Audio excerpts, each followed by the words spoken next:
Saraville Boarding Zone of Adjustment meeting of June 26, 2024 is now in session. Call to order. Salute to the flag, please. Everybody stand.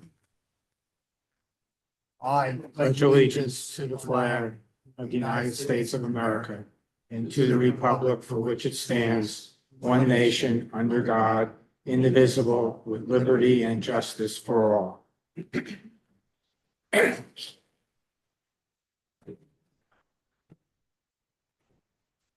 Notice of the meeting has been satisfied in accordance with Chapter 231 PL 1975 by advertising in the Home News Tribune, notifying the Sentinel Publishing Company and the Star Ledger, and also posting on the bulletin board and filing with the Borough Clerk. Roll call. Mr. Green. Here. Mr. Kaczynski. Here. Mr. Esposito. Here. Mr. Starkey. Here. Mr. Castlebrand. Here. Mr. Conde. Here. Our first order of business is old business. It's a continuation holdover application 2406 in reference the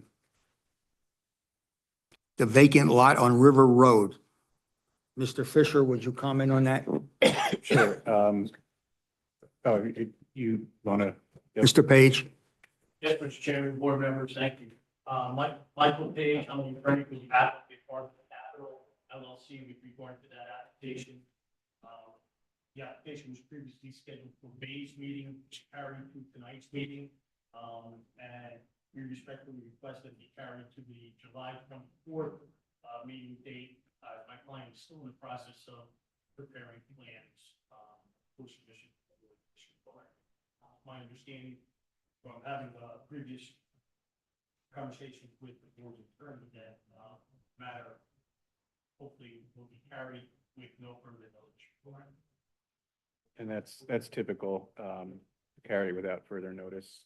If you have a date certain that you're carrying it to, in this case, it would be July 24th. So it's be normal for the board to do that. Okay, the meeting will be on July 24th. Thank you very much. Okay. This microphone, sorry, we got to get your mic close.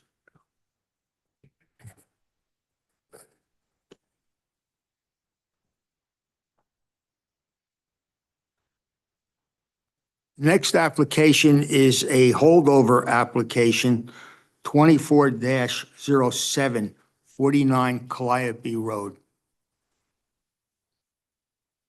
Stephen, you here? Just before we start, I'd like to swear in the professionals. Raise your right hand. You swear to tell the truth, the whole truth, and nothing but the truth in this matter, so help you God? Yep. All right, professionals are sworn. Well, Where's yours? hello again. I revised my application. I went down in size. Jersey Central Power and Light, they weren't against what I was looking to do. They couldn't give precedence for me. If I was allowed to do it, I had my pool there. I talked to several people, thanks to Joan and Andy. They gave me phone numbers. I got a quick response from them. They weren't anti what I was doing. They just couldn't give their blessing and put it on paper. So I revised my plans to put it on my paver driveway, which is off the variance. I narrowed the size down to 13 feet by 22 rather than 18 by 30.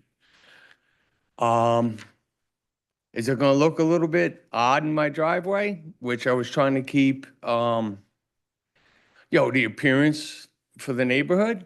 But if you all look out that window, there's a 1972 El Camino out there. Pretty hot car.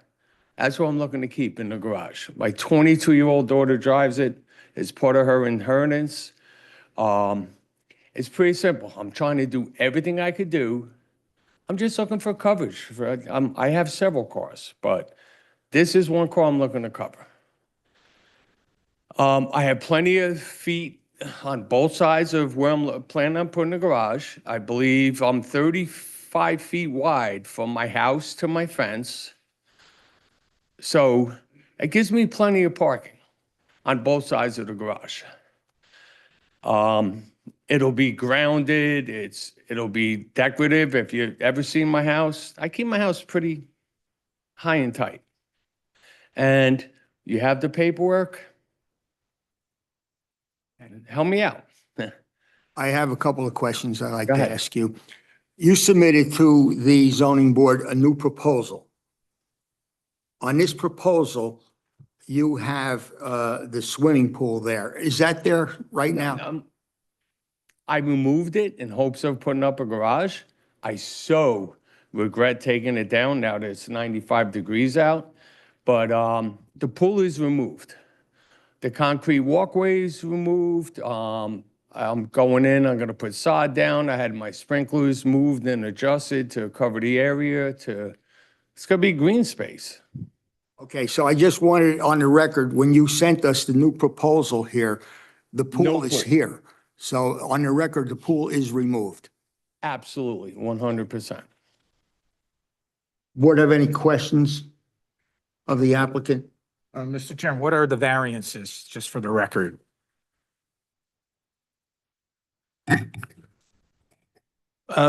Chair, members of the board, it looks like at this point, the variance is for the size of the accessory structure. We have 150 square foot maximum permitted. The 13 by 22 is 286 square feet. I was just double checking. It looks like the setbacks are fine. It's located in a side yard. So the size of the structure is what we're looking at. Just one bulk variance. Correct. Thank you. Other questions? Harry? Mr. Chair, just one question. So with the new structure, will you be able to access the garage doors that are Oh, outside absolutely. today? I would never block off. Again, I'm going for aesthetics for my neighbors and the town as well. The houses in Green Valley have raised in value. I ain't looking to devalue anything. At this point in my life, I want more, not less. So is the structure going to have 4 solid sides or is it more of a canopy? It's gonna have full sides all around. It's gonna have a 9-foot door, 7 foot high. It's gonna have 4 windows.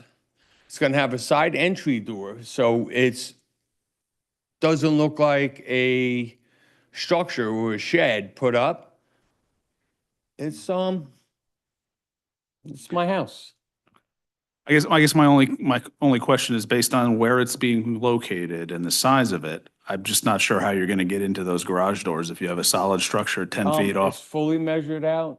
Anybody needs to see it, believe me, I'm not looking to push it. I'll do one better. My deck off the back of my house is 12 feet into the easement. Everybody's giving me a hard time. Want me to push it back 12 feet? I'll push it back 12 feet. I'm not looking to do that, but it will not block my garage doors. It'd be crazy looking.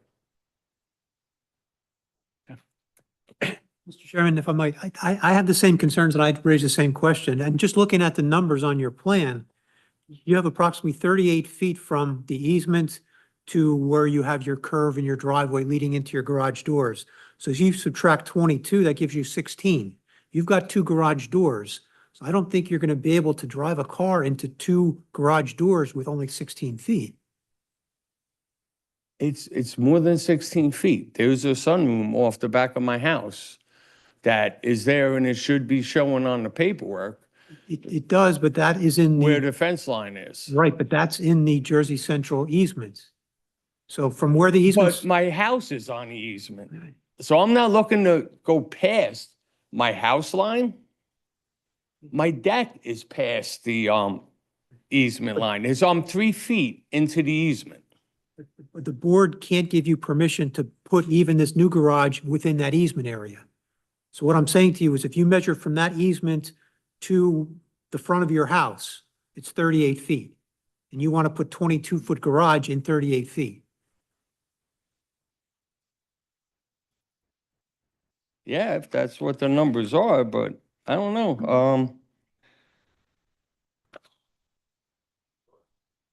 I'm showing the house structure at 43.1 feet. Correct, but that encroaches into the easement, so So you take can't, 3 feet off, puts me at 40 feet. They're saying my encroachment where the township and the builder allowed me or the person in 1972 to build this home, they built this home on the easement. I have permits for building my deck. I had a 24-foot pool, which I'm removing. Well, it's already removed. I mean, how much more am I supposed to do? My garage is 19 feet deep. It doesn't allow me room to walk around a car to detail it or take care of it. And if anybody wants to, I'm really not worried about the 3 feet on the easement. Jersey Central Power and Light, they just wouldn't give me the green light because they couldn't put it on paper. But my house is on the easement. So you tell me I got to cut my house apart? I'm not saying that at all. We're just saying this board can't grant you permission for any new structure that's within that easement. So as long as you're outside of that easement, Hey, guys, I appreciate everybody's time.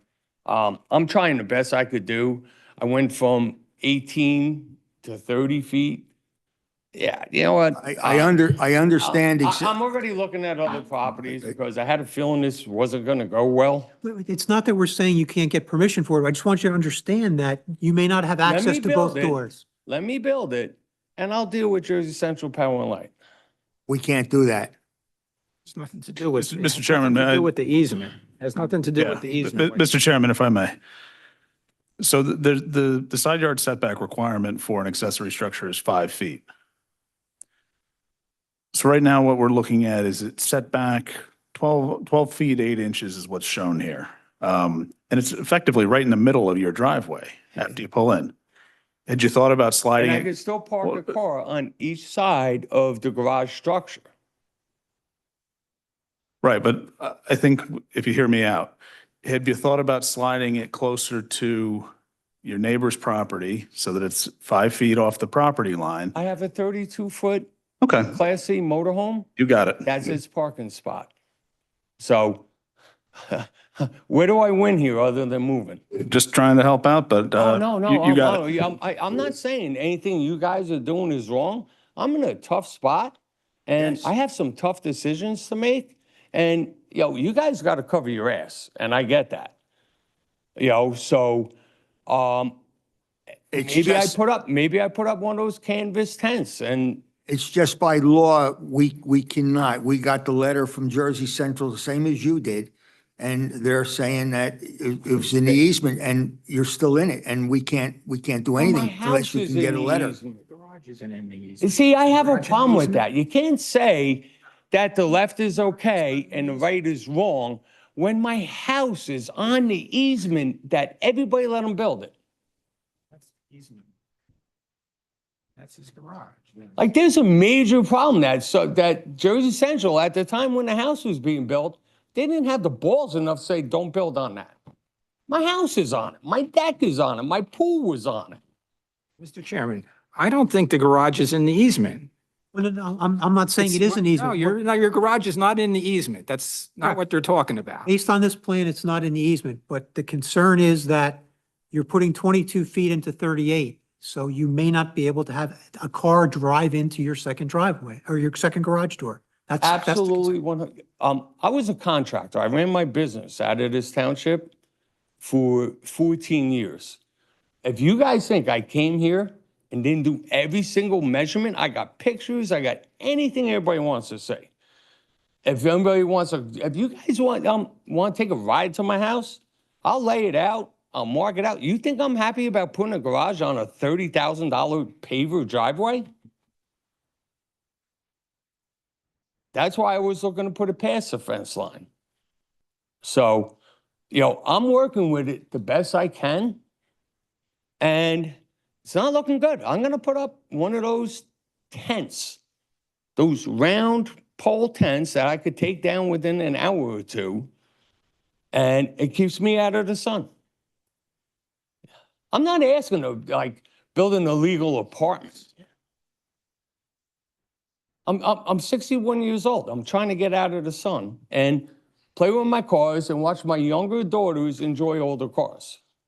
Mr. Chairman, I'm not saying that he can't do it. I'm just How about pointing if out. I just I'm build just it saying and that then I it's deal a with you guys concern later? that he should be aware of. If he's comfortable with the layout, it's not encroaching in the easement, so. Are you comfortable with it? The way it is now? The way I'm proposing? Absolutely. Would I like it bigger, longer, better? No, but if that, I came to this point in hopes of. I didn't come to this point to play games. So the alternative after living here for 24 years is moving. I'm getting ready to retire. I'm into older classic cars. Period. I'm not a mechanic. It's not a sweatshop. It's not a detail shop. It's my own personal vehicles. I have 5 cars. What's the rest of it look like? Like, are you gonna have it sided, roof? What Oh, what it's do you gonna plan have on a full doing? roof. It's gonna have gutters. It's gonna have 4 windows with grates in the windows. It's gonna have overhead door. It's gonna be landscaped outside, like my whole driveway is landscaped. It's a 2-car garage, right? Like 2 No, garage this will be a doors? 1-car. Besides, attached to my house is a 2-car. But Okay. I don't know why in 1972, when they built my house, when they had the big Impalas, the Cadillacs and everything else, they made garages 19 to 20 feet deep. My 1966 Chevy pickup truck is nose right up to my garage doors in that garage and a pain in the ass to pull in and out. But the one you're proposing to build has 2 garage doors, right? Or is it 1 big garage? No, it'll be door? one main door. 1 main door, okay. It's gonna be 10 by 7 foot high. Okay. And the top peak to the peak, the A peak, is 11 and a half feet. The original proposal was 13 and a half feet, and it was 18 by 30. And I pulled it into my driveway, so technically my driveway and my fence is on the easement. As well as my sunroom, my deck, my pool was totally on it.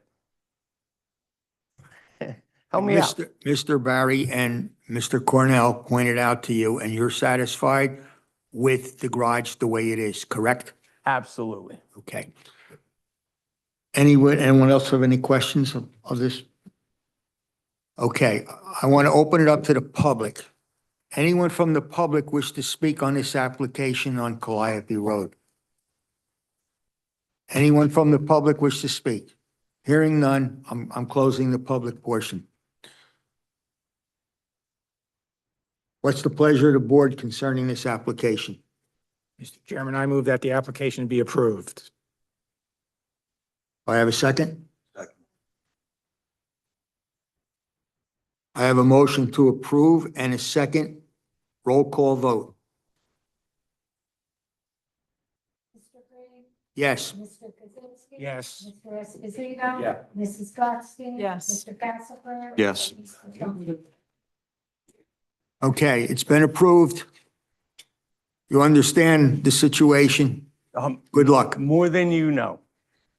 And honestly, the township is very lucky to have Joan and Andrew. They've been nothing but a help to me. We'll approve this at our next meeting. We'll memorialize it, and good luck with your garage. Thank you, folks. Enjoy. night. And Joan, please, you're a sweetheart. Please, stop. Please, not.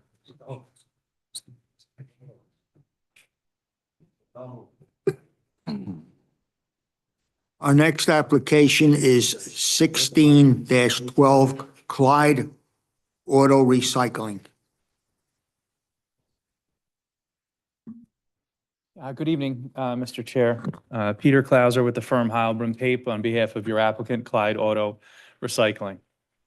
This is a request for an extension of time for an approval that was previously granted by this board.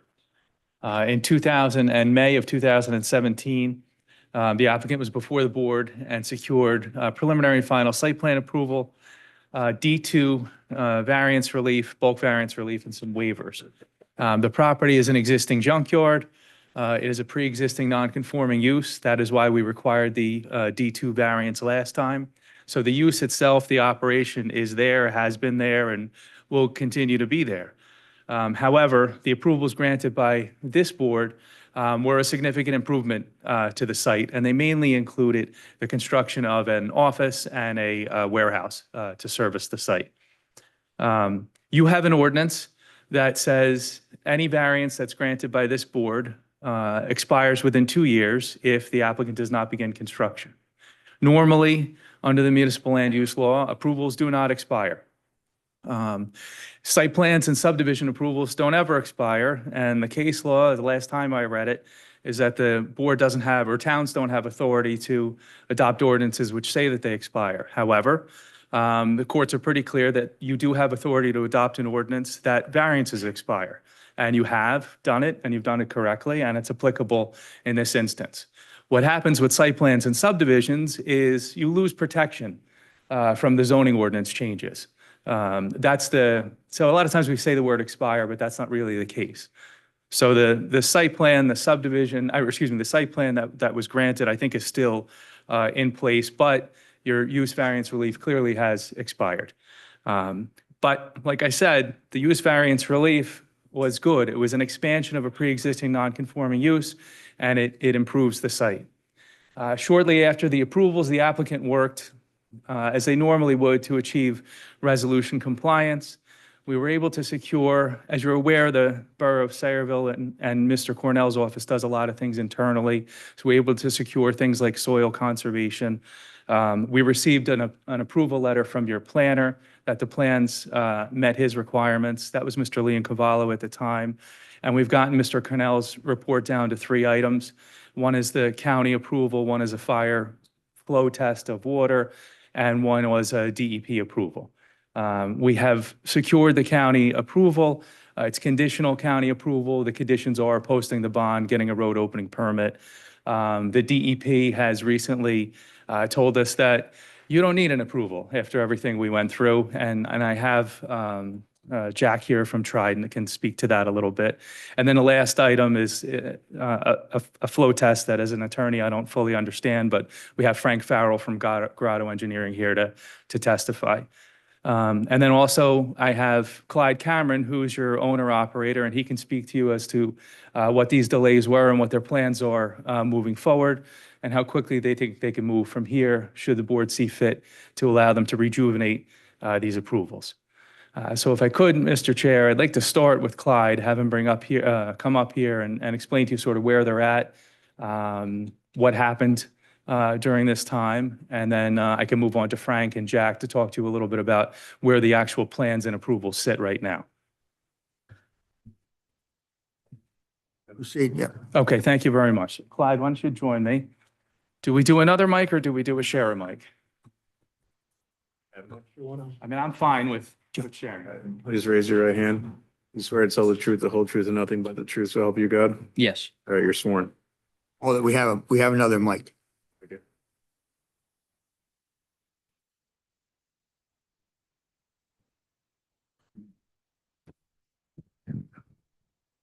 So Clyde, you heard me speak to the board about the history and the approvals. What's Full that? name and add a full name. Oh, I'm for- sorry, I thought Yeah. you passed. Go ahead, finish being sworn in. I did swear him in, but we didn't get the full name. Sure, you could. Clyde Cameron, Clyde, K-I-M. Cameron. Cameron. Thank you very much. So if you could just share with the board, what's your relationship to the applicant Clyde Auto Recycling? Thank you for having us here. We purchased the business from Stadium Auto Wreckers in 2013. I'm sure as many of you know, it was a site that had burned down and became quite dilapidated. We took over, my parents and I, and, trying to improve the site, get the business back from the negative that the previous owners put it in. We began trying to secure the building permits. As Peter mentioned, we ran into a few roadblocks. Unfortunately, once COVID hit, it was very detrimental to our business. We came back out of that. We're here. Andy has been very patient with us and helping us. It was probably about a year ago. He had reached out and reminded us that we needed to get this moving. Upon so, we started back on, and at that time, we had to get approval from the DEP. We just heard back from them that it was no need for those approvals. We don't fit the requirements of what was needed. And we just want to get moving. We're back on our feet. We've came back out of the, financial standpoint we were in during COVID. We're ready to get this project moving. We anticipate if we can get past this meeting, within 2 to 3 months, we could start, construction on the structure and have it finished within a year, and get their office trailer removed and carry on as a normal business in Sayreville. Did you mentioned, you think 2 to 3 months. Where did that estimate come from? Did you talk to the building supplier? That was from R&R Pole Buildings. We spoke to them back in 2017. We had all the plans, quotes, and everything ready to go. That's when we, ran into the roadblocks at that point in time. Spoke to them about a week or two ago, and they said within a month to get all the plans redone, everything up to what today's code is, and break ground within a month after. So from there, a couple weeks of construction, and then it's just going to be building the interior, which we anticipate, a few months once the outside structure is finished. Thank you. I have no further questions. I'm sure the board may have some I questions. have a question. Mr. Cornell, he said that Clyde said he doesn't need permission from the DEP. Do we have any records of that?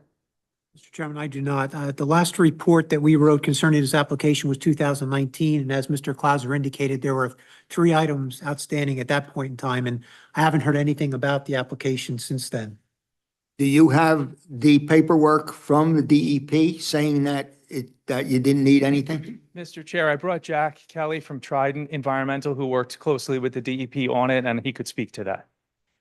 But do you actually have the Yeah, paperwork? there's email correspondence between the DEP and Jack saying, withdraw your application. It's not necessary. That's my tangential understanding of it, but that's why I brought Jack here so he could explain to you in more detail what exactly happened, what he has from the DEP. Okay, and what about the county approvals? Do you have that paperwork? We have yes. Yeah, that was submitted to Ms. Cambrell as part of the application materials, the county approval letter. We didn't have the DEP information until after I submitted the application. Chairman, I think the county had a conditional approval, so in Yes. order to perfect it, he has to address the conditions. So he doesn't have permission from the county to receive a building permit. He's got to address all the conditions, which is typically what the borough asks for to comply with the conditions of the resolution of approval. And you'll see from them that it's essentially posting the bond. They give us a bond letter. All right, next question I have, in 2017, you got approval.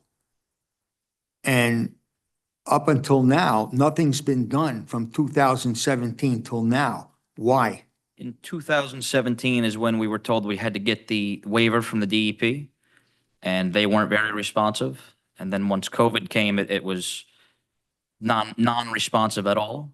From there, it was about a year and a half ago, maybe now, is when we started that process again. We had to hire a company to come and write a letter of interpretation, and then submit our approval to the DEP again. And now it's about a year later, we've gotten the news that we don't need to have that permit. And that's Okay, what Jack- about the rest of the things? Let's talk about the trailer. The trailer, you had a fire and the building burnt down and you put a trailer there. We gave permission in 2017 to put a structure up, and from 2017 till now, the trailer is still there. Why? I don't believe there was permission to put the building up in 2017 No. without the, No, the chair is referencing the board's approval. Yes. But then, yeah, post that approval, things were done as far as resolution compliance back and forth with the plans. But yeah, that's what you're referencing, correct? Yes, Mr. I Chair? am. Yeah, Clyde's thinking a building permit, like actual permission to build it. but- oh, okay. So really, from 2017, when approval was given, nothing's been done on that application. Am I correct? Well, physically on the site, no, but behind that's the what I'm scenes- talking about. Yeah, physically on the site, no, but there are other steps the applicant took to secure outside agency approvals from the borough, which sounds odd, from the county, and to work with the DEP. So he had his engineers working, but no, there was no work done on the site. Well, That's what I'm asking. From 2017 till now, 2024, nothing has been done on the site, and I want to know why. Why hasn't anything done? We're talking 7 years here. Can you give me an answer to that? We couldn't remove the trailer until the building was constructed. And as far as the building being constructed, it was, they said, at least for the past year and a half has been the holdup of the DEP. Well, that's Before a that year- was COVID and lack of funds. It was very detrimental to our business. So now we're back on our feet and we want to move forwards. The lack of funds is one of the reasons why things didn't progress. Yes. Questions from the board? So you're asking for the extension for what was approved. You're not making any changes. I just want to get that on the record. No modifications. No are modifications. What was approved is what is going to be. And we're ready to proceed and construct the structure. Have all your estimates been updated so you know financially what you're up against? Verbally, haven't received the physical estimate, but it's basically doubled in cost since the original estimate. We have spoke to the contractor. Just waiting for the physical estimate. What I am concerned about, when the approval was given in 2017, and now it's 2024, and now you're looking and you're saying that very soon you're going to start. How do we know that that's going to happen? Because it didn't happen the last time. Now that we have everything in place from the DEP, we're ready. As soon as we get the approval from the county, we're ready to begin. That you have my word on. So, once all the say code is out of the way, we're ready to begin construction. Because we cannot give you another 5 years with the same application again. It's too far. It should have been done a long time ago. And I hope you understand that. Absolutely. Want to proceed with your next witness, Sure, thank please? you very much, Clyde. Jack? I have a Have- question. Oh, I'm sorry. Come on back up, Clyde. If the approval was given in 2017, was that predicated on getting approval from the DEP? Yes. Or was it given to you so you could just immediately start building? No, that would have been conditioned upon getting the DEP approval as well as other approvals. Soil conservation from the borough, county approval. These boards are always our boards of first impression. So we come to the board and any approvals that you grant are always conditioned upon going and getting outside Okay, agency approval. So you started working on the DEP approvals right away? Back in 17, yes. Okay. And then it was delayed. How long was it delayed? At that time was probably about a year or so. Okay, There was a miscommunication between the original company we had hired, and that's why now we utilize Trident. Before it wasn't Trident. okay, So but I'm we just started trying to see the timeline. So say in 2018, you got approvals or you found out that you had to do something else? In 2017, when we were told by the board to seek the DEP approval, we hired a company to write a letter of interpretation. We never received that letter after paying for it for probably about a year. We just Okay, so assumed then it was what standard happened practice. after you got that letter? We Like, never what got steps the did letter you at that take? time. So you just let it We then hired Trident and began this process all over again. in 2018? No, that would have been about a year and a half ago, 2 years ago. No, I'm talking 2018. We never received the letter from the original company. No, I realize that, but then it just went, Then dormant. COVID came and it was, well, COVID was 2020. right.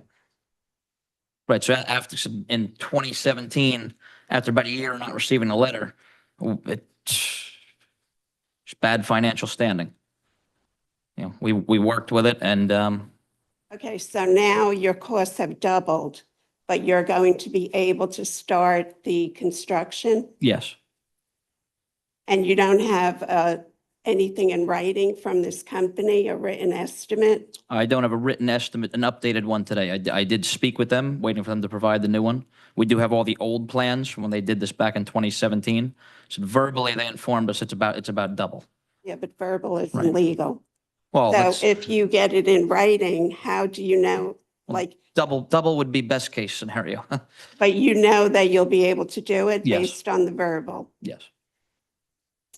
The only permit that you're waiting for now is what permit from the county? From the county, is it? From the DEP? Where? Yeah, well, no, we don't need anything else from the DEP. Nothing. No, we need Jay's sign off, but in order to get Jay's sign off, I got to finish with the county. I have to get this extension and I have to prove to him that we've satisfied the DEP. And then when we have Jay's sign off, I think then we're fine. Mr. Cornell, you okay with that? Well, then, Mr. Chairman, that's correct. We have a report dated July 19, 2019, and there were three items: the county approval, the water report, and the DEP approval. So in order to address the conditions of the board's original 2017 approval, there's three items that need to be addressed. If they're provided to us, we can sign off and say that the board's conditions of approval have been addressed, the plans can be signed, and it can move forward. So, but it's really up to the applicant to provide that missing information. And you will be able to provide that quickly. Absolutely. Just to ask a question. So the application has expired, so that's preventing them from doing certain things? Is that true? Is that? It's the timeframe has expired. They never addressed the original conditions of approval. So when they came before the board in 2017, the board put conditions in the resolution of approval that had to be addressed. Our office had outstanding items that had to be addressed in the form of revised plans. The planner had items that needed to be addressed. So from 2017 to 2019, they were able to whittle down that list that may originally have been 10 pages. They've got it down to 1 page with only 3 items. So, but if they did those things at this time, could they move forward, or is there something? That's why they want the extension. So, You'd have to grant them an extension. right, you would grant an So extension. they can't get their building permits because the The approval has expired. at this point. expired, okay. Correct. All right. But we're right there.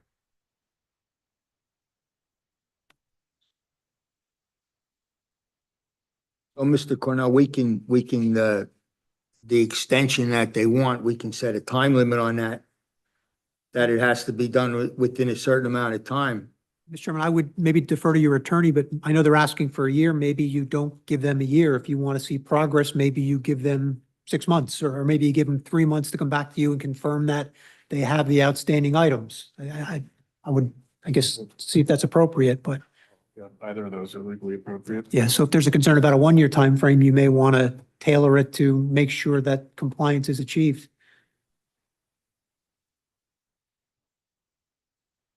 I have in the past taken shorter extensions and then, I'll return to the board on a night and say, this is where we're at and keep the board apprised of that. That's a procedure I've done in other towns. So I don't take a particular issue with that. I believe some of the outstanding items we can satisfy tonight. Oh, yeah. But I think they probably want to see some activity out on the site. Right. We want to see the activity only because this application has expired and it's such a long period of time. We need to see that there is progress there. You have to prove that to us because it's been such a long time since this thing has been in existence here. So, you want to call your next witness? Sure. Thank you very much. Frank.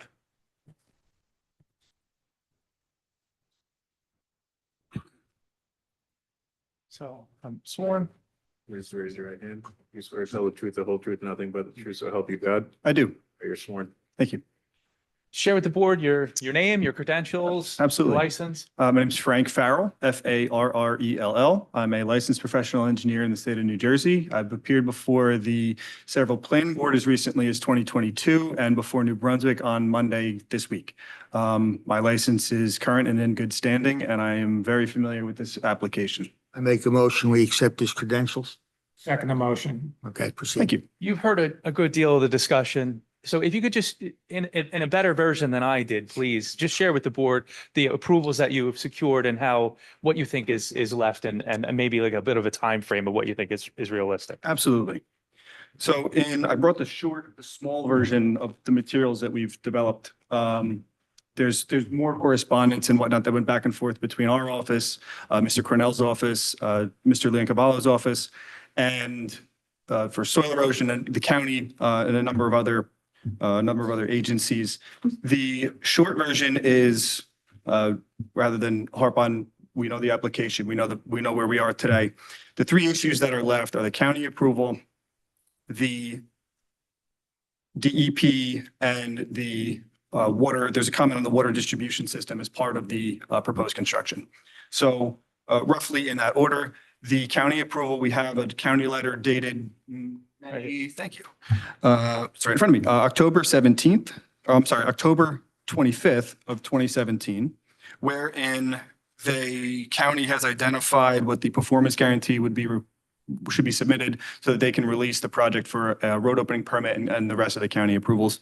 The county doesn't issue this letter with that provision in it, in my experience, unless they are sure that it has generally met the standards for the county review process. If the letter would be longer and have more comments in it or something like that. So we have to post a bond and just file our paperwork with the county, and we should have an official county approval.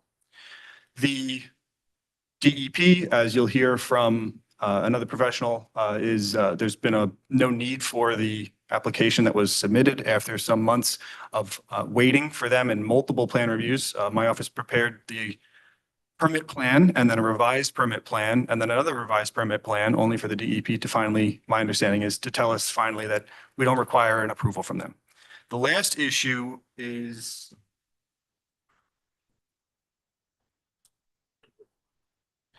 the water distribution system. And my understanding is as the requirement or as it would relate to the building construction and the fire sprinkler system therein, is the existing water system on the site or in the street nearby sufficient to support the demand?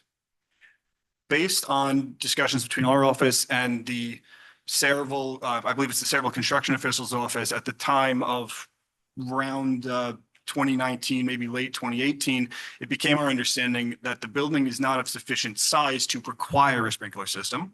And as such, I don't believe that one is proposed. However, time has passed. And if there is a requirement now that the sprinkler system be installed, that would come as part of the submission process for construction drawings and plumbing permits by a professional that is qualified to do those calculations and do that testing. Mr. Chairman, that's not what the comment has to do with. The comment doesn't have nothing to do with the sprinkler system in the building.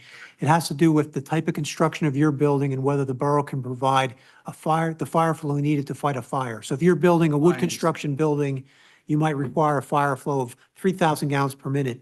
A fire hydrant test in front of the site would show that 3,500 is available, so you're fine. That's what we want to just know, is that there's enough fire flow available to support whatever type of building construction is proposed.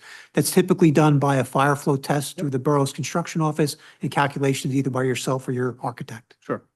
And I believe that I would have to review the file in a little bit more detail if that test was done, but it's my recollection that there is an existing water meter and water service right on the front corner of the site, right at Scott Avenue roughly. And I believe that if it would be required to be, if we needed a pump or a system that would assist in suppressing a fire at this location, that could be constructed on the site without detriment to the application or the site in general. But that's what we need to see. Sure. So that report, once that's I believe- provided, that'll address the concern.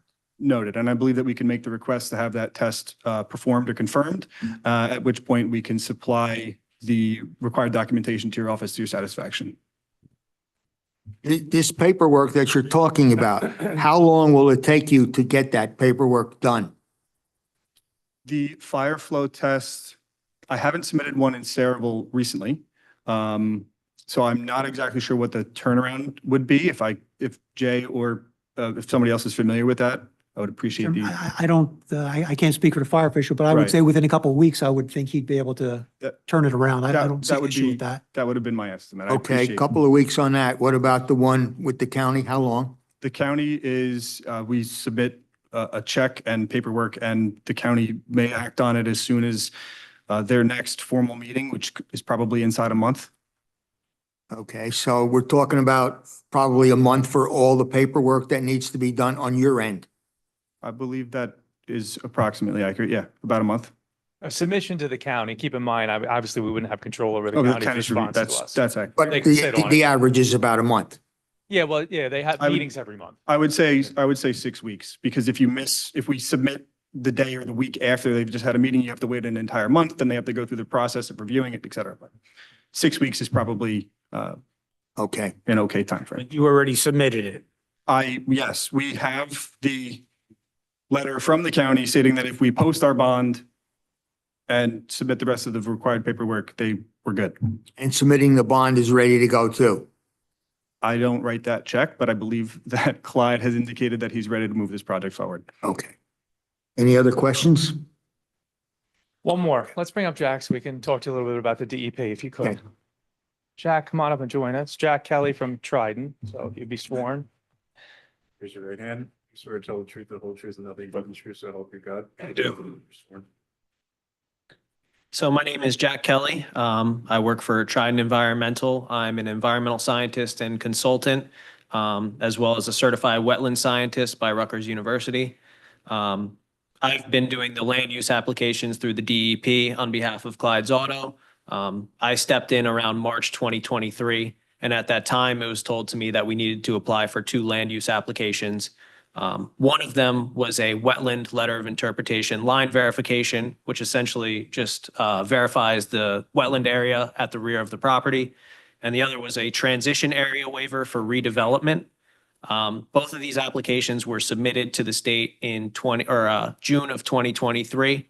I've been back and forth with the DEP since then regarding the applications, and we're nearing the end of our hopefully receiving a resolution for it. So the wetland letter of interpretation was originally received for the property in 2017. It verified that there was a wetland in the back, and it's the same line that we reapplied for in 2023. Those verifications are only good for 5 years, so it expired in 2022.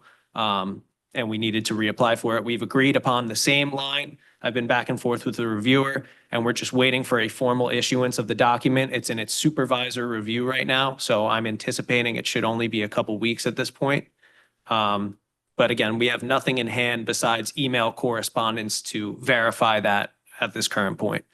The other application was the transition area waiver, which again, I only came in 2023, so I can't speak on the previous environmental companies, what they were told they needed to do. I'm not sure if that application was ever submitted or not. But when we came in March, we submitted it in June.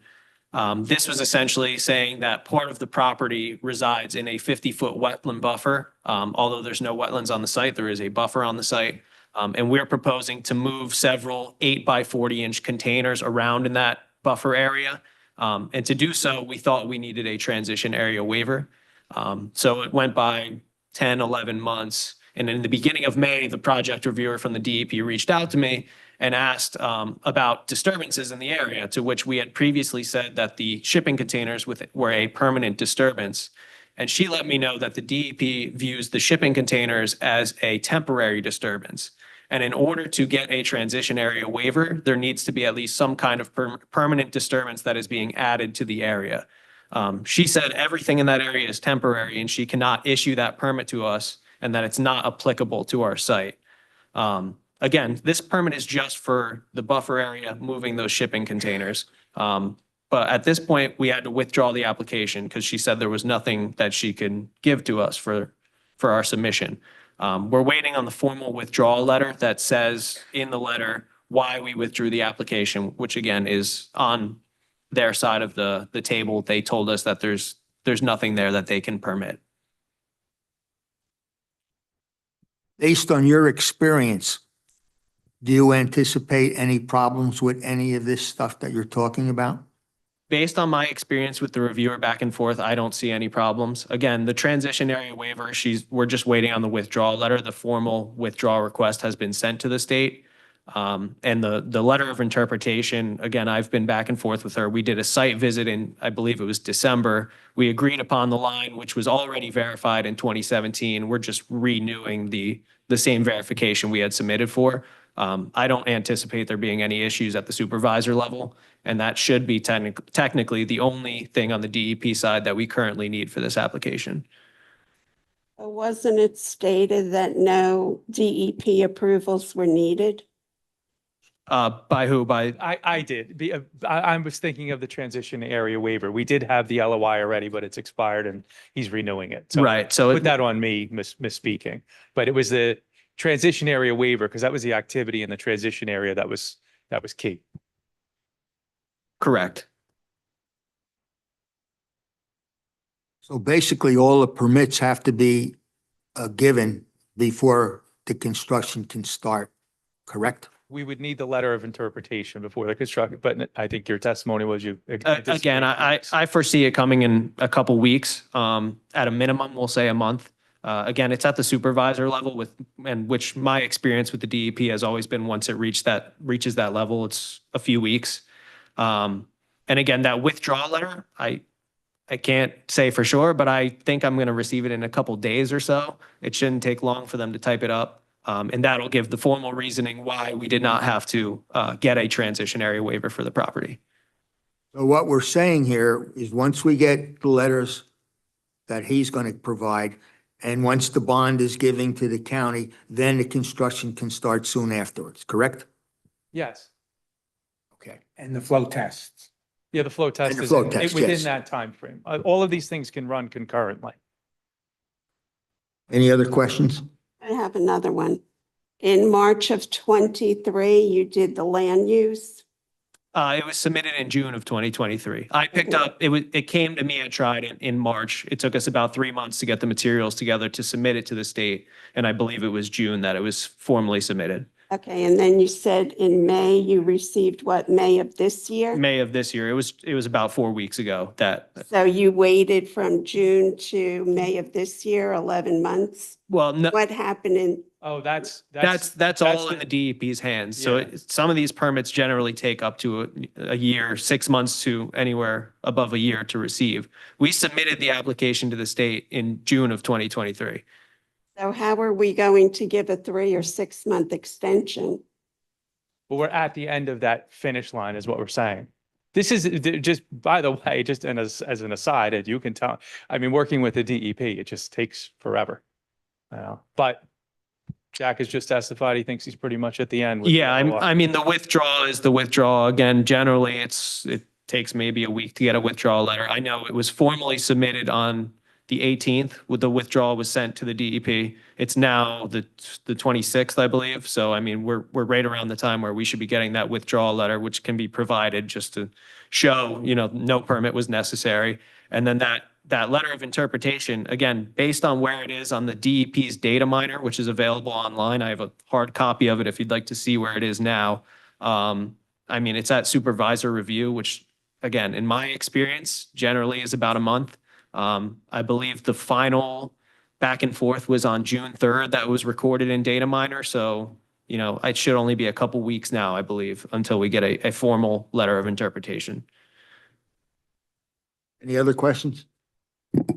Just have a question for JJ. Do you concur with all this? Because we're not too familiar with the DEP and that stuff. I haven't seen the official paperwork, but in general, it sounds appropriate that something submitted to the DEP, it could take a year to go through and get a response. I think that we saw 2019 as the last correspondence, thinking that nothing's been done over the past 5 years, but reality is it took a while to get the new consultant on board. He started a year ago, he submitted, and it sounds like it's very close to being resolved. So that sounds appropriate based on what was just testified. Correct. And I have the data miner sheet showing that there was, November, something was done December. I have a hard copy if anybody needs to see it.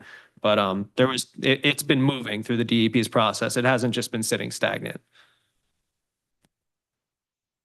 Any other questions? Just wanted to be clear, there's nothing the DEP needs from you to finish their review. Correct.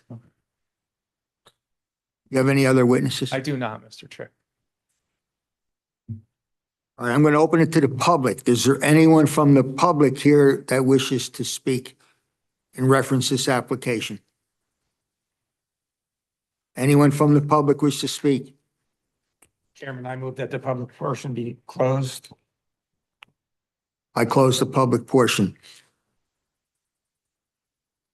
Before the board reaches a vote, Mr. Clauser, would your client consent to paying the professional fees that have been incurred by the board in dealing with this request for an extension? Oh, certainly, that's only appropriate. Yeah. And does the escrow remain open in this matter? Yeah, it has to. I agree. You could work with the borough to replenish that. Yeah, I submitted a check for $1,000 in May 8th, and if there's a request for an escrow replenishment, absolutely, just as in the normal course. Yeah.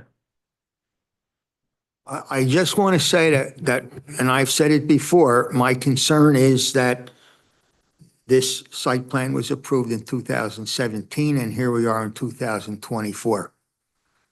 I'm very concerned about that, and I'm very cautious about this application because of that. Nothing has been done. We're talking permits, we're talking the construction site. The trailer is still there, which was a temporary trailer that there was a fire back in 2012. And I'm looking for some type of assurance that this time it will be done.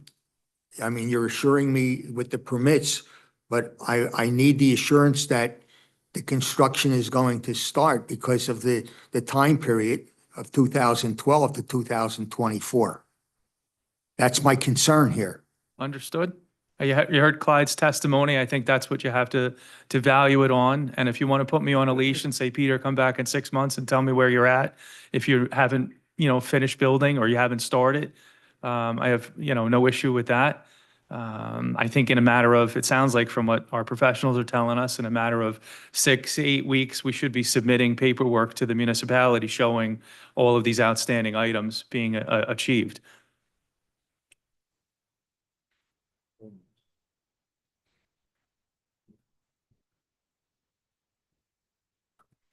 Would you be willing to come back in 3 months with a progress report to us? I'd be willing to come back in 3 months with a progress report. I've been doing this for, 18 years now. And 3 months is a short period of time in the world of that I live in. But I have no problem coming back. But I would ask that the board have the expectation. I might still tell you we're waiting on the DEP or something got hung up at the county or something like that. But I'll be able to show you that we're working on our end. And if that happens, something gets hung up, can you provide some physical evidence such as I think we owe it to the board at this point to do that. Some documentation. Sure, certainly. Any other questions from the board? Procedurally, Mr. Chair, are we talking about granting an extension for 3 months, or are we talking about granting an extension for a longer period of time with a condition that that I be back here explaining where we're at? Or am I coming back and asking for the extension to bump forward? Whatever you decide, but maybe from a procedural perspective and resolution adopting, if you were to grant a longer extension, but it be conditioned upon me coming back to the board at a certain point. Just a thought. Didn't you just state that it would only take combined speakers, that it would only take some 6 weeks, some 4 weeks, some a week and a half? So why would it be? Our estimates based on. Okay, so 3 months to bring that information up. Sure. Should be more than enough. Yeah, I no issue with coming back and reporting in 3 months. If you want to turn it into a 3-month extension and say, come back and, when you report to us in 3 months, we'll give you another extension. But your ordinance is triggered when, and Andy and Jay can correct me, is when construction begins. Then the approval is vested. I'm sure if there was a stall period, there's a different interpretation. But actually starting the construction, pulling the permit is what vests the approval under your ordinance. That's unlikely in 3 months. Just based on the construction testimony that you heard. That's why I'm suggesting perhaps a longer one, but pull my leash in here and make me come in and tell you where we're at. Supposedly we do it this way. You come back in 3 months and give us a report on where we stand with the permits and keep Mr. Cornell advised as to the progress of it, and in 3 months formally come back to our board, and we'll make a decision at that time where we're going to go from there. Okay. Is that okay with you? Yeah, that's not a problem. I want to take a vote from the board. So, are you proposing a 3-month extension? Yes. Okay. Is the board willing to give a 3-month extension and have Clyde come back in 3 months and give us a report, and we'll take it from there? If that's fair, I need a roll call vote on it. Is it, but do they have to renotice for the 3-month time? You don't need noticing for extensions. Okay, so really, there's no extra work that's being done by doing it this Just way. Mr. Clauser has to come back in. Well, he was going to come back anyway. Okay, all right. It's fine. It's appreciated. It's more than fine. It's appreciated. Take a roll call vote on this. Wait, do we get a motion in a second on this? Yeah, I do, and I need a motion and a second on this 3-month. I'll make a motion to give the 3-month extension. Need a second? I have a motion and a second. Yes. Yes. Yes. Yes. Thank Okay, you. it's a 3-month extension on this, and like I say, the board, all of us are very concerned on getting this started. It's been too long. Understood. So as quickly as you can use your influence with the DEP and the county, we would much appreciate that. Understood. Thank you very much.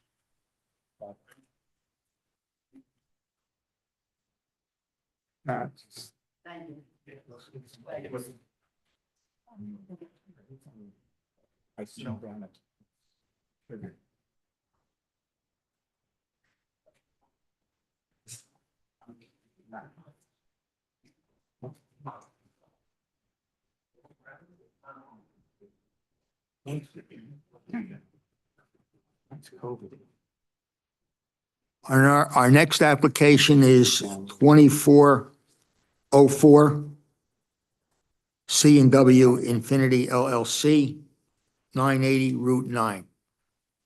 Mr. Page. Good evening, Mr. Chairman, board members. My name is Michael Page. I'm the attorney for the applicant, C&W Infinity LLC. I previously submitted the requisite jurisdictional documents to the board secretary. So I'm assuming that we have jurisdiction. Or does have jurisdiction? Thank you.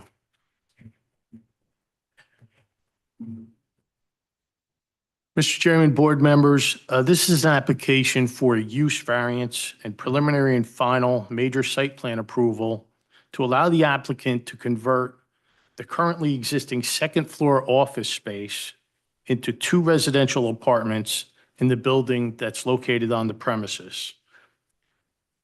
And it's for the property located at 980 US Highway 9, Block 43901, Lot 8.02. If the board may recall, we were here probably, it was a little over a year ago for an informal to get the board's, some feedback from the board with regard to this application. As a result of that feedback, my client put together a formal plan for the application. And we've gone through 2 technical review meetings, speaking with the board's engineer and planner and tweaking those plans to put our best foot forward with regard to this application. And with regard to this application, I'll be calling 2 witnesses.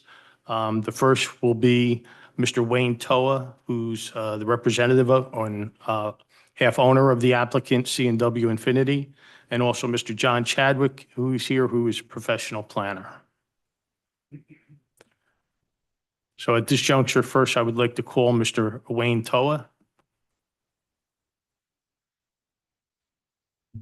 Please raise your right hand. You swear to tell the truth, the whole truth, and nothing but the truth, so help you God. I do. Mr. Toa, You are the, Can we get the spelling of your name? spell your last name? My last name is Toa. First name is Wayne, Wayne. Mr. Toa, you are representative and 50%. Use.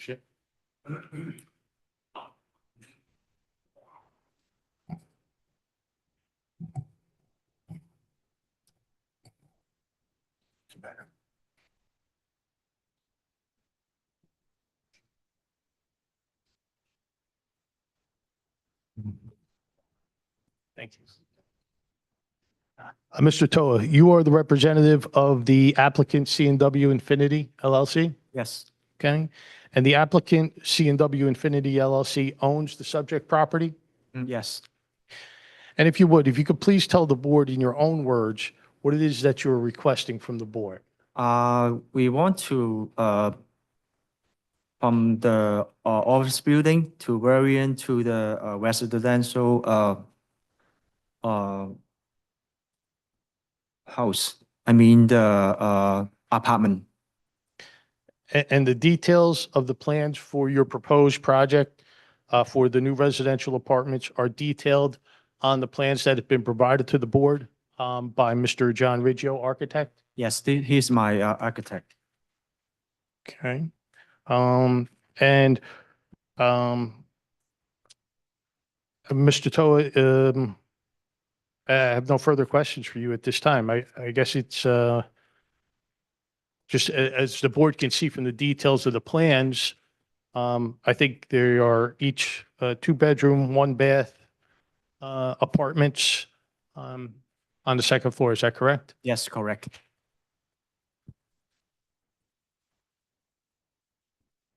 I have no further questions for Mr. Toa at this time. No.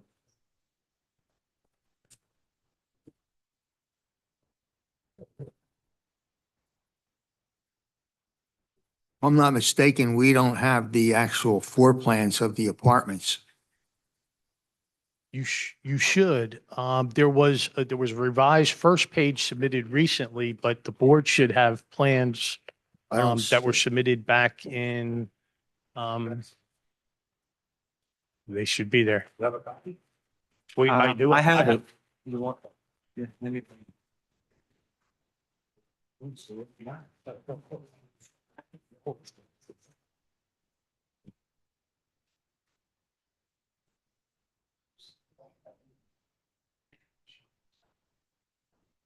don't have it. We do not have it. The actual apartment plans. I have a copy here with me, but they were submitted. They were submitted back on March 22nd, 2024.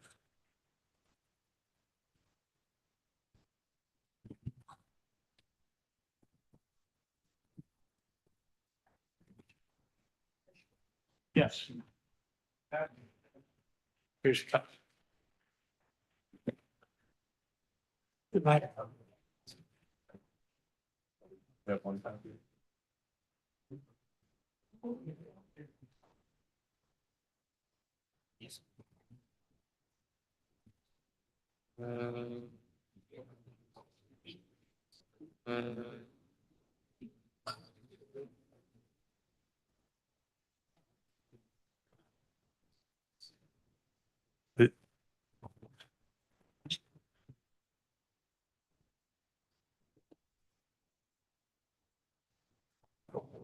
There it is. There we go.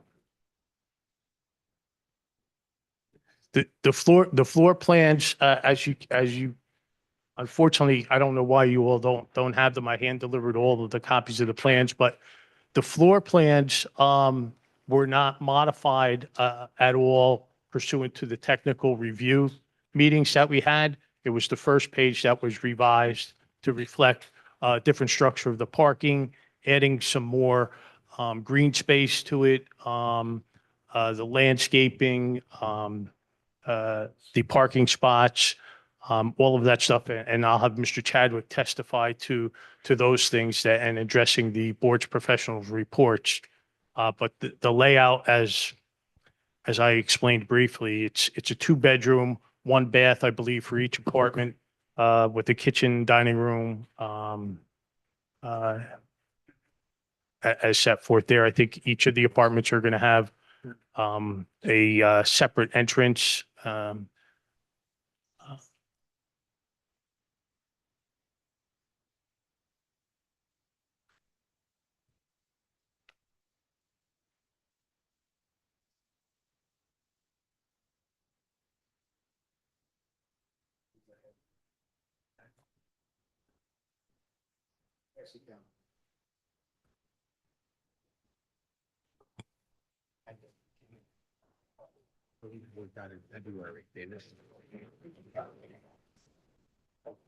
First page. Oh, no, it's not the same. I mean, yeah. Oh.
I think I have another copy here for the board.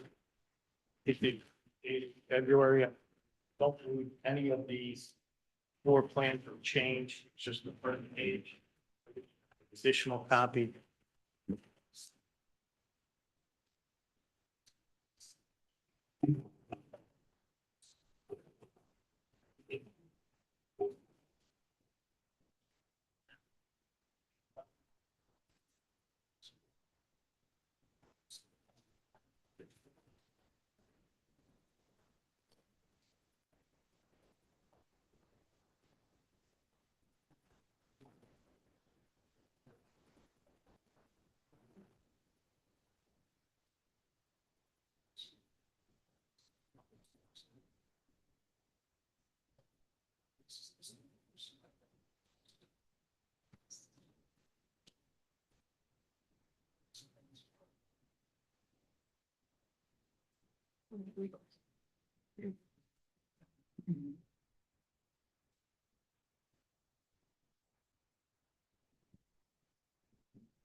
Let's see that.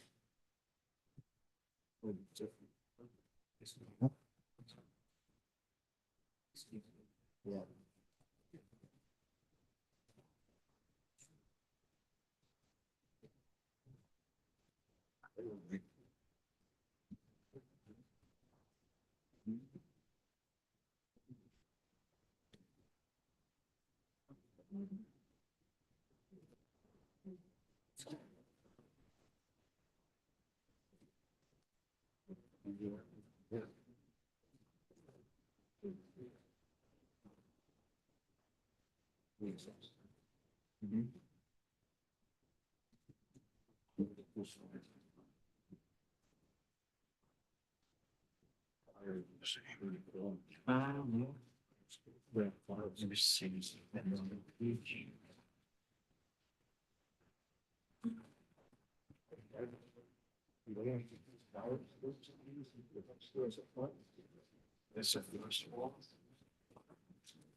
Yeah, there is.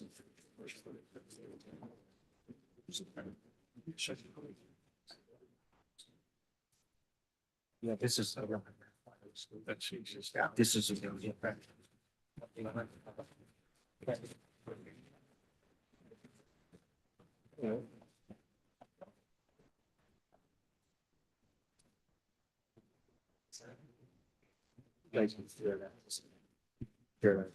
Another additional copy.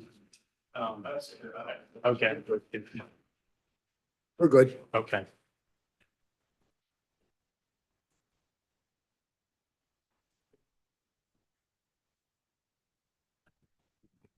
So, Mr. Toa, I have no further questions for Mr. Toa, unless the board has any questions. I have Mr. Chadwick to address the details of the board's professionals reports and any particular details on the architecturals for you.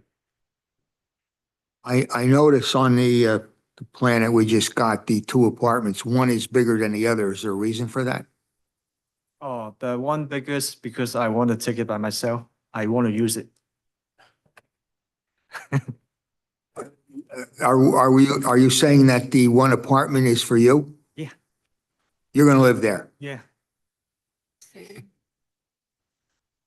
It's more convenient because, I'm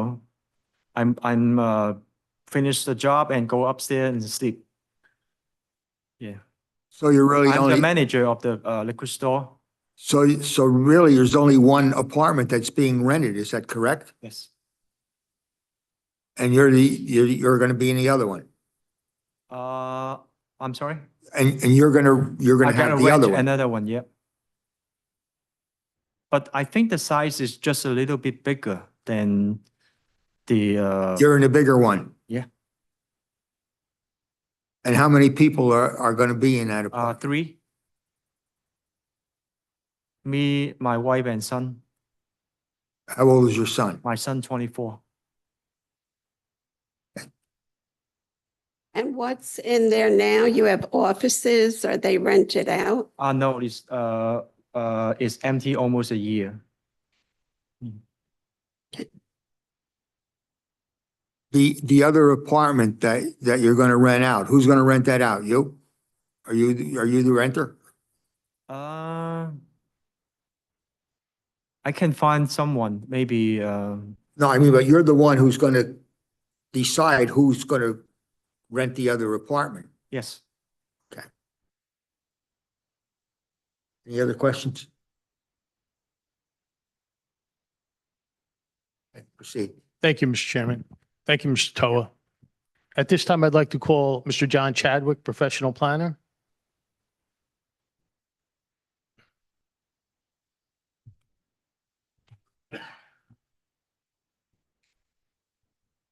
Swear to tell the truth, the whole truth, and nothing but the truth, so help you God. Yes. All right, you're sworn. Chadwick. Mr. Chadwick, would you please state your occupation for the board? A licensed professional planner in the state of New Jersey. I've appeared before this board a few times in the past. Many times in the past. We accept your credentials. Thank you. Proceed. Thank you. In preparation for tonight, of course, I went through the ordinance one more time. Master, actually, re-examination report, his most recent document. Been to the site many, many times. What's unusual is the re-examination report really didn't focus on Route 9 at all in terms of it's a very thorough document, but it dealt with different items. So in terms of a vision or a policy, the only policies I found within the master plan that would give a key to the thinking of these kinds of buildings is a statement repeatedly of mixed use as a alternative to simply a commercial building. And for those who've observed Route 9 in the past, it's mostly one-story buildings. Those two-story buildings are either vacant on the upper floor or are residential, and that's really the commercial two-story business areas of the community. The upper floors are more vacant than not, and those that aren't are residential. And it's a good fit because it provides occupancy on the site on a 24 basis.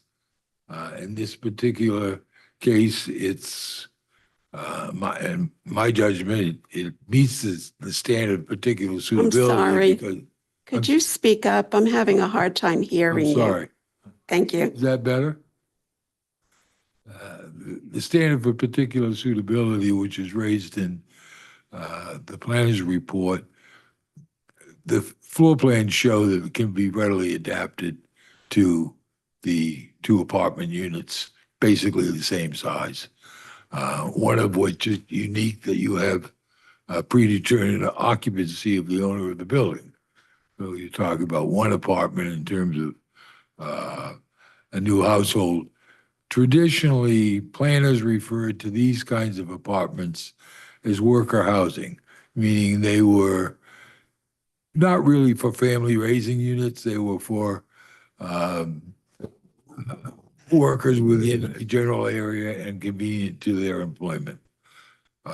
That term doesn't get used very often anymore. However, it's real.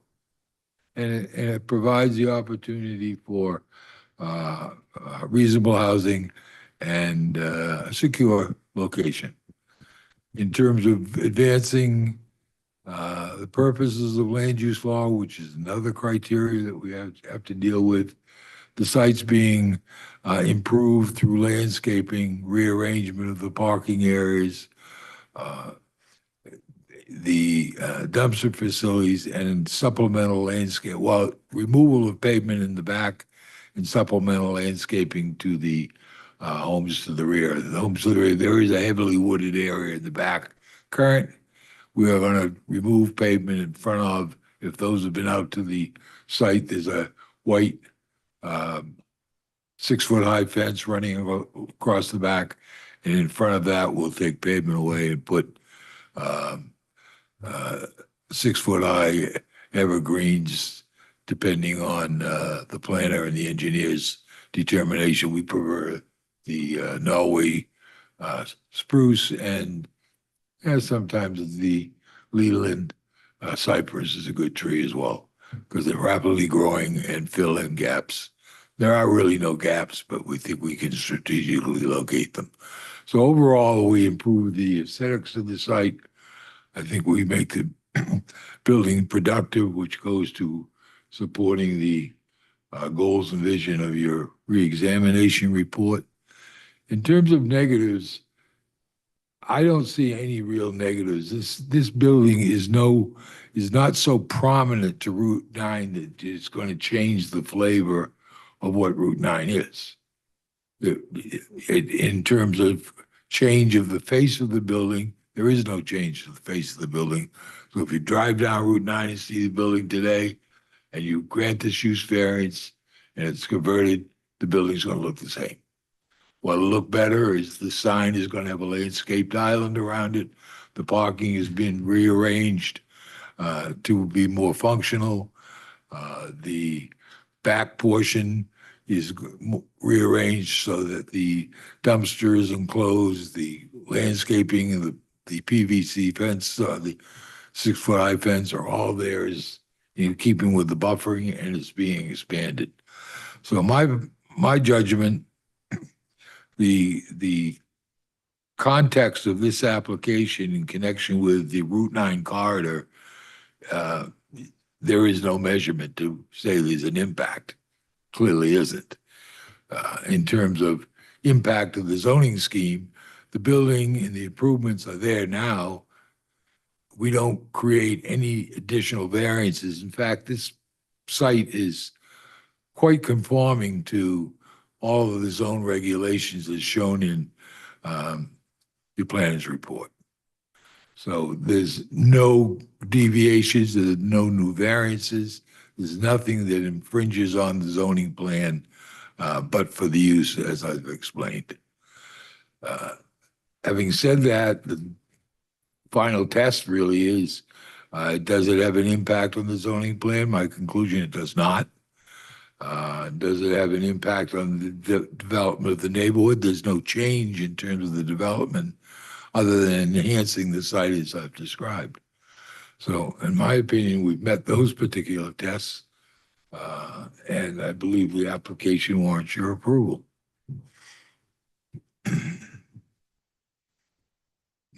Any questions? Board have any questions? I do. I don't know whether it's the planner I want to address these comments to or to you, Mr. Page. It's a tough question he gets. The negative criteria. Yeah.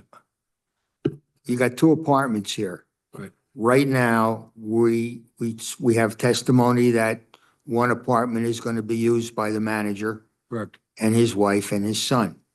There's another apartment that's going to be rented. Correct. I want to talk about the safety if you have the other apartment that's rented where someone has a child. That really comes down to the management of this building. If any of you are in real estate and have apartment buildings, that's the last family that a renter, an owner wants to rent to. And it's not discrimination, it's wear, tear, and the issues you're implying. This is not the site for a family raising unit. This is a site, as I described it, of working households. I understand that, but a person could rent that apartment that has a small child and it's on Route 9. You have safety factors there. And I'm concerned about that. Yeah, only if the owner agrees to lease it. Well, that might be, that might be We all true. know about the fair housing laws and discrimination, age. I have it right here. And Yeah. the owner might say that he doesn't want to rent it, but if that person who comes there uses the federal law, then they would have to rent it. But I'm concerned about a child. There's no sidewalks there. It's a commercial area. And you're talking about a school bus. There's no play area. There's nothing. And I'm concerned about that. The only outside recreation, outside area is that area we're expanding in between the fence. I know, And but you're right. And I think from a practical standpoint, you can always say it's going to happen. But in terms of a single apartment for rent, I think there's a great deal of control from the property owner without running afoul of fair housing laws.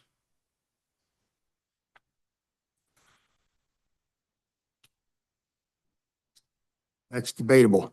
Yeah, of course. Debatable. I don't just, anybody can say, John, they're dead wrong. But on the other hand, the management and interviewing, credit checks, et cetera, all goes through rental apartment. There's a great deal of control to the property owner.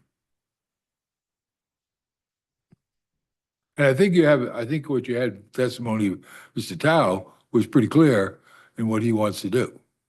And I've discussed this same issue with him, and he's absolutely certain of what, in terms of how he wants to operate this building. I understand that, what you're saying, but there's no guarantee that it will not become a safety issue. It could be because of the fact that you have no sidewalks, you have a McDonald's right down the street, from there. And you got a highway that's 50 miles an hour, and cars go 60 miles an hour there. And in terms of coming and selecting an apartment, let's assume everybody is rational. Are they going to take that apartment and bring small children in there and not recognize the conditions, the issues that you just raised? With the scarcity of housing now, people are forced to take apartments that they normally wouldn't. I'm not sure And that. they try to make it work, and guess what? It doesn't. The doubling up in apartments, the overcrowding of apartments clearly is an issue. Living in an unsafe environment, have a choice, I don't think is the issue. I think overcrowding and, illegal conversions, that type of thing, are the real issues facing communities.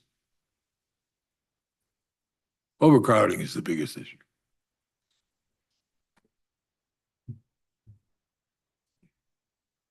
Well, I just wanted to let you know what my concerns are. This happens to be 2024, not 2020. And there's things going on out here that we've never heard of before. And I'm concerned about this safety issue with school buses, small children, Route 9.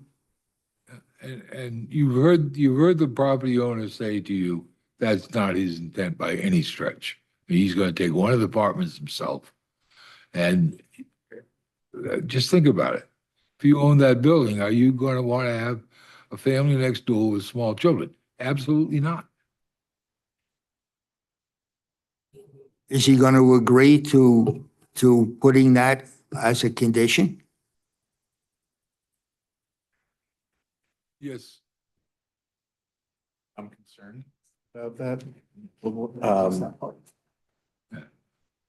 don't think that. I think you can put within your resolution, hopefully that you will approve, that the issue of fair housing laws was discussed. I went through it today. I know that the single family home is not bound under the Fair Housing Act.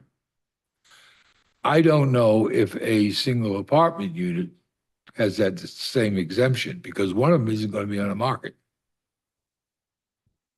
Yeah, I'm not sure off the top of my head.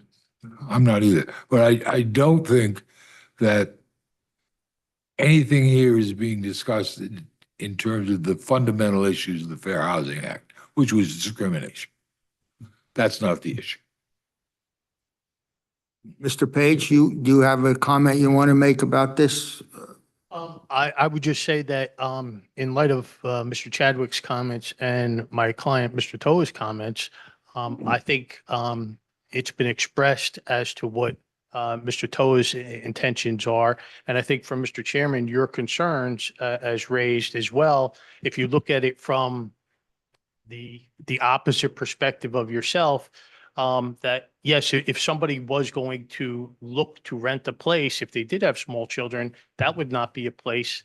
It would almost be self-selective that they wouldn't look to rent there because of the situation.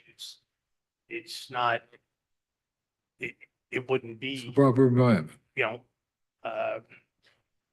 I can't think of the exact term, but from your perspective where you're saying, hey, you're concerned about these things, you're concerned, if you actually had the family with the small child, you would be concerned as well and you wouldn't want to rent there.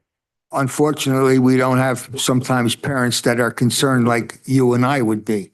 They wouldn't care about that situation. You know, you get a small child, 7, 8 years old, playing in a parking lot. It's also a liquor store. Cars are coming in and a ball, maybe they're throwing balls, it gets out to Route 9 and somebody gets run over. I mean, that's the concern that we have. Well, I understand, and I understand from Christina's comments as well, but when you're looking at, I guess, her comment was, you know, the scarcity of of apartments. So if, and I just lost my train of thought there for a second, but if I'm sorry, I lost my train of thought while I was trying to address your comments, but I think from a perspective of a family, like you said, they wouldn't want to go in there.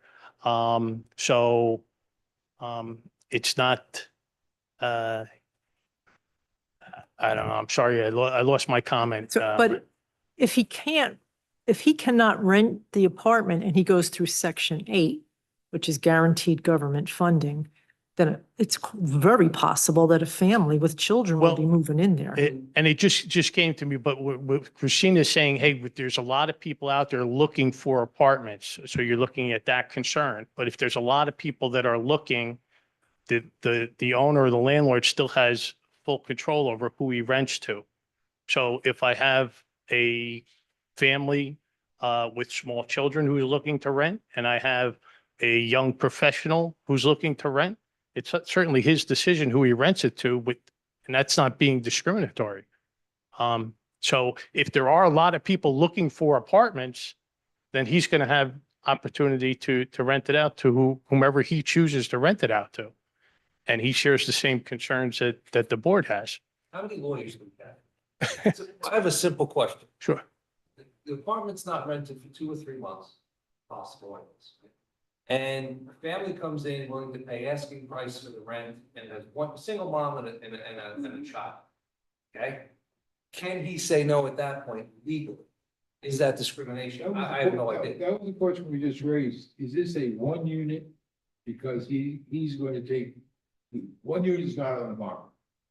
So it's part of the building, but it's not a commodity for rent. And a single family home is not covered under fair housing. So you think this is considered a single? Well, technically a single family? That was the question. Owner occupied, but Neither one of that's, I, But single family is considered. You cannot discriminate who you sell a house to. Oh, no, I agree to that. But you're saying, oh, no, it doesn't apply to single family homes. But yes, it does. And the other, Furthermore, I think this apartment is going to be a difficult sale. Not many people are going to be standing in line to rent this apartment. So when he finally does get someone there, if they have children, I'm sure he's going to rent it to them. I think it will be in a demand situation because I think you'll find either two young guys who both are working, who jump at that apartment. Because they're not looking for outdoor space. But if they're two young guys, they're looking for a nice apartment. They're not looking for Route 9 with the trucks and with the cars speeding by, the traffic bumper to bumper, next to a liquor store, on top of the liquor store. the other scenario is this. He's the manager and he's renting one of the apartments. Let's say he gets a better job offer, decides to move away. Now we got 2 apartments for rent, not one. Right now, we're only talking one because he's living in one, but that doesn't mean he's going to stay there for any length of time. He could move. Then you got 2 apartments. He's there as a businessman. Well, he owns the building, but if he moves, you got 2 apartments.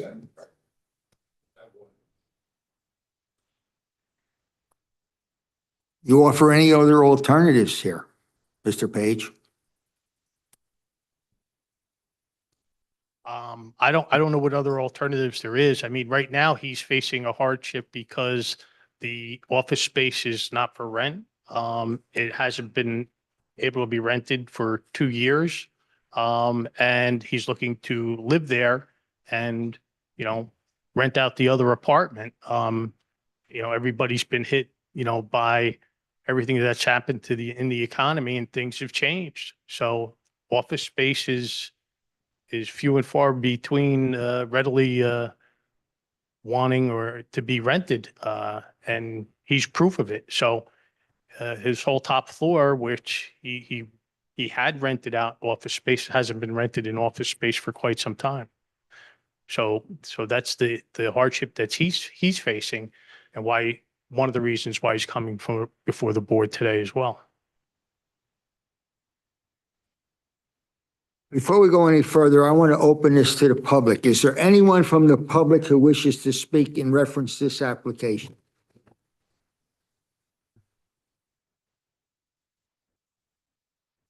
Hi, I'm Sue Paul, 96 Albert Drive. Their liquor store is my backyard. I have no objection to them doing it as an apartment, except I have to say their sewer line goes through my backyard. Now, when it was Harrigan's building a long time ago, and when he put it in, there were offices there, not many, and not many people. But with 2 apartments there besides the liquor store, I don't know. I mean, if there are a lot of people using the facilities and the bathroom, I don't know if that's going to have any bearing on the present sewer line that we have it now. Mr. Cornell? Mr. Chairman, that is something that we raised during the technical review process, and they Okay. provided a report indicating it's actually less of a demand with the two apartments than if it was a fully occupied office facility. Well, it's never been fully occupied. But potentially it could Okay. be. So you potentially could have a full office draining through that sewer line, and now you've got two apartments. So that number is less than what potentially could be going there. The other thing, although they did address this, and that would be a positive thing for us, when they took the light out at Ernston Road and Route 9, and the traffic didn't have to stop, it slowed down at where we live, and it was quiet. Then when they took the light out, they just, when you said 60 miles an hour, they do that all the time. Anyway, we have no sound barrier. When he said he's going to put the trees in the back, that will be wonderful because we need a sound barrier. When they first bought the liquor store, they took all the things on their side, not our side, on their side out, which was their legitimate right to do that, except it did affect us because all those trees that were back there were our sound barrier. So now if these would put trees in, that would help. But that's my only thing. And if you did address it, Mr. Cornell, I appreciate that. That's it. Okay. Hey, thank you. Anyone else from the public wish to speak in references? Anyone else from the public wish to speak? Mr. Chairman, I move the public portion be closed. Public portion is closed. Mr. Page, you have any other witnesses or any other ones you want? There's no other witnesses, Mr. Chairman. We do something with the outside. There's a fence.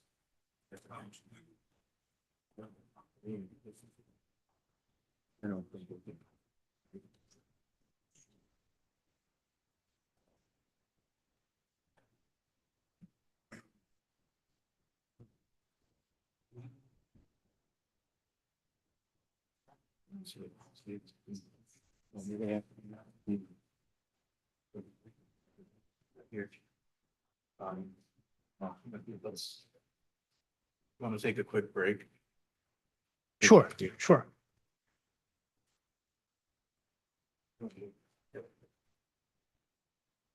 All right. Board is in recess. Board is in 5-minute recess.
Yes.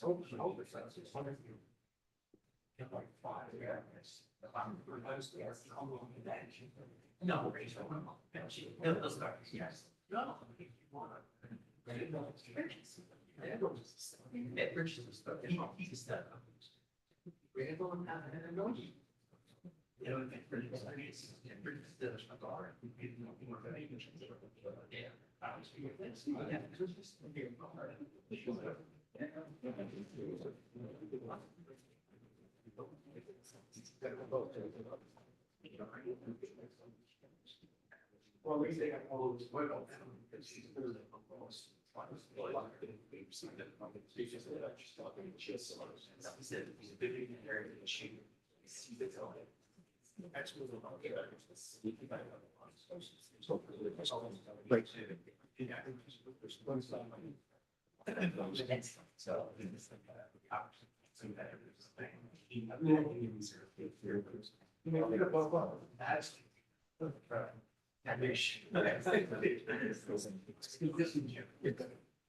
Yeah.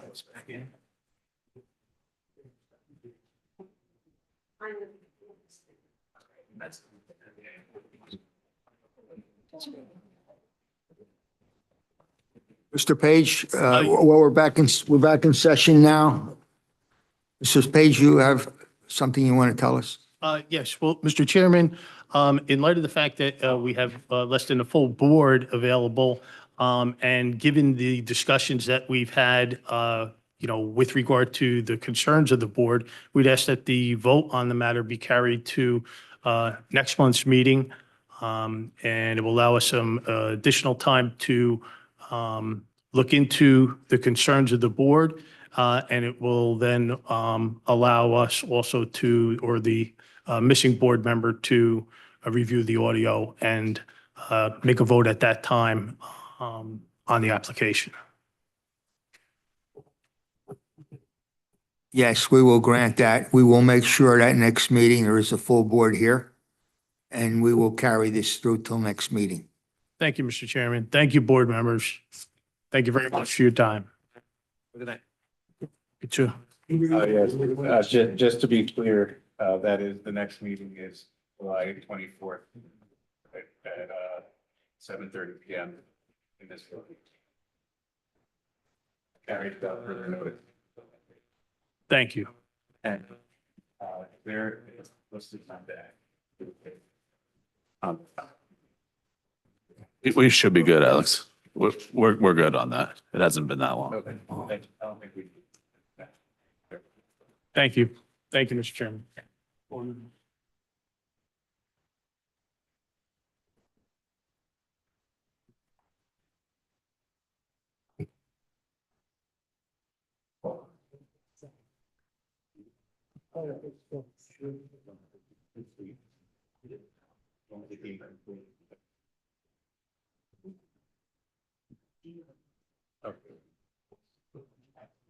All right, the next on the agenda is public comments on issues not relating to any pending or future applications. Is there anyone from the public who wishes to speak on anything?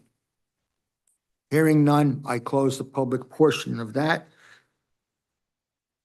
Next is has everyone had the opportunity to read the minutes from May 22nd, 2024? Yes. What's the pleasure of the board concerning the minutes? I move that the minutes be approved as written.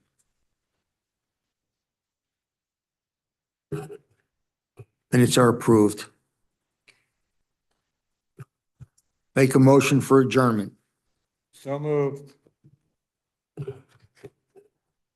Second, Second. meeting is adjourned.